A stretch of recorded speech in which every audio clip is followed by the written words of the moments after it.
Welcome to this explainer. Look, we're going to unpack something today that sounds completely overwhelming, but is honestly absolutely fascinating: the journey of building a billion-dollar company. Now, instead of looking at this like some impossible mountain to climb, we're going to break it down into a highly actionable, structured roadmap. So if you've ever wondered what actually separates the massive global titans from everyday businesses, well, you are definitely in the right place. Okay, let's kick things off with a pretty stark reality check. Nearly half of all businesses fail entirely within their first 5 years. Half. And of the ones that do survive, fewer than 5% will ever cross $1 million in sales, let alone a billion. The road to a billion is literally littered with traps. But when we study the few that actually make it, a very, very clear path emerges. To keep this whole complex journey totally digestible, we've organized the 8 critical challenges outlined in our source material into 5 distinct phases: the odds of success, the billion-dollar spark, scaling the machine, building the fortress, and finally, becoming immortal. So let's jump straight into phase 1, the odds of success, and why 99.99% of businesses never reach a billion. We really have to address the very first stumbling block, where almost every entrepreneur gets stuck right out of the gate. A billion-dollar business doesn't just happen by accident, right? The vast majority of companies never reach a billion simply because they never planned to in the first place. Most entrepreneurs set out to solve small, highly local issues. Think about opening a neighborhood coffee shop or starting a local marketing agency. Now, you can absolutely earn a great living doing that, but it's never going to scale to $1 billion because the scope is just way too small. Moving right along to phase 2, the billion-dollar spark, or finding the right problem and product. Listen, if you want to build a billion-dollar business, your very first challenge is to find a billion-dollar problem. You have to completely abandon those tiny local problems and go out and tackle massive global inefficiencies. Look at Uber taking on the completely broken global taxi industry, or Airbnb jumping in to solve the problem of overpriced hotels and underused homes. They hunted down problems that were so enormous that solving them unlocked billions of dollars in value. But hey, finding that massive problem, that's really only half the battle. The second challenge on this roadmap is creating what we call a category-defining product. Take electric cars, for instance. They've actually been around for over a century. But before Tesla, nobody really wanted them. They were clunky, they were slow, they were just this weird, eco-friendly niche. But then Tesla comes along and makes the Model S fast, sleek, and highly tech-driven. They didn't just iterate on the electric car, they set a completely new standard for the entire auto industry. They turned a niche experiment into the undeniable future. All right, phase 3, scaling the machine, moving beyond the prototype. Because here is a hard truth for you. A category-defining product without a highly functional system behind it, it's really just a prototype. So many great companies die right at this stage because the founders mistakenly think building the product is the finish line. Nope. The third challenge is moving from a great product to building a massively scalable distribution system. Think of Amazon. Yes, they sell everything, but their real magic isn't a single product. It's that unbelievable network of warehouses, vans, and drivers. They literally built an engine to get anything into anyone's hands, anywhere. Or take a digital example from the source material, the Alux app. It scales by distributing fundamental financial and entrepreneurial tools directly to hundreds of thousands of users digitally. Bottom line, distribution is how you win. Now, once you've got your distribution scaling exponentially, you're going to hit a wall. You'll quickly realize, wow, I can't be everywhere, I can't do everything, and I definitely can't make every single decision myself. Which brings us to a profound truth: businesses scale on people. And that naturally leads to our fourth challenge. That fourth challenge is crafting a truly powerful company culture. Google is the absolute textbook example here. From the outside, you might just see free lunches and colorful ping pong tables, but the real culture is a shared set of values that fosters serious innovation without needing top-down approval.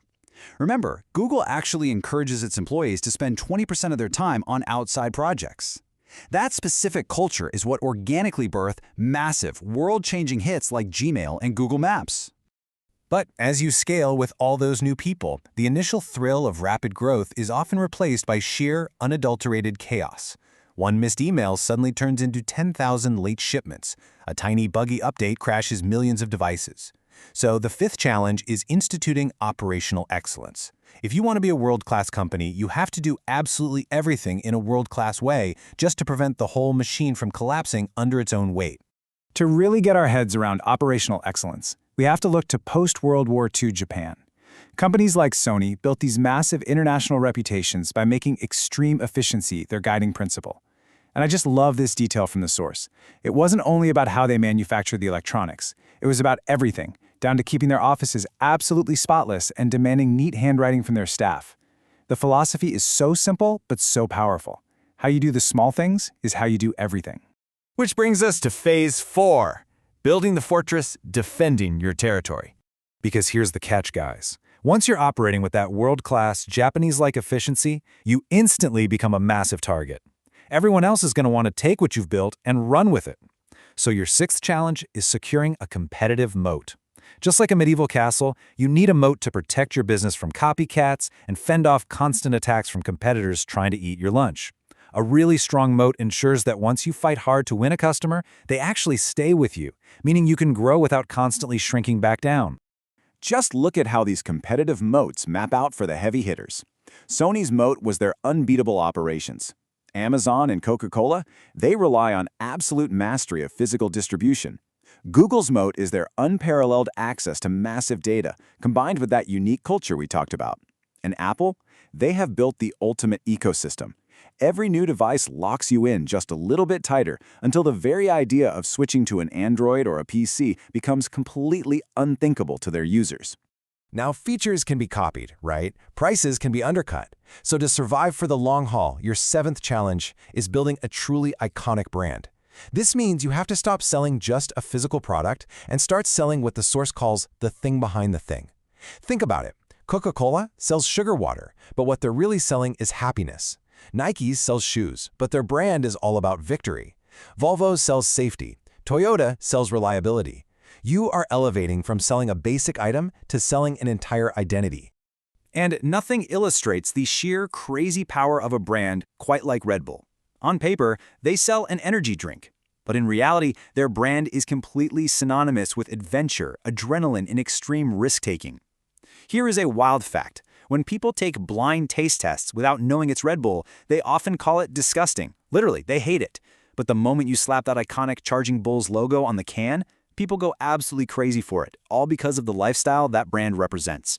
Which brings us to phase 5, becoming immortal, the absolute endgame of business. At this point, you've done it all. You've built the product, scaled distribution, fostered a culture, optimized your operations, and built an iconic brand. Now you're transitioning from a highly successful business into a permanent pillar of human society.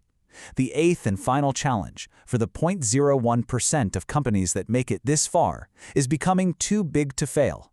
This means weaving your company so deeply into the fabric of daily human life that the modern world literally cannot function without you. So what does immortality actually look like in the real world?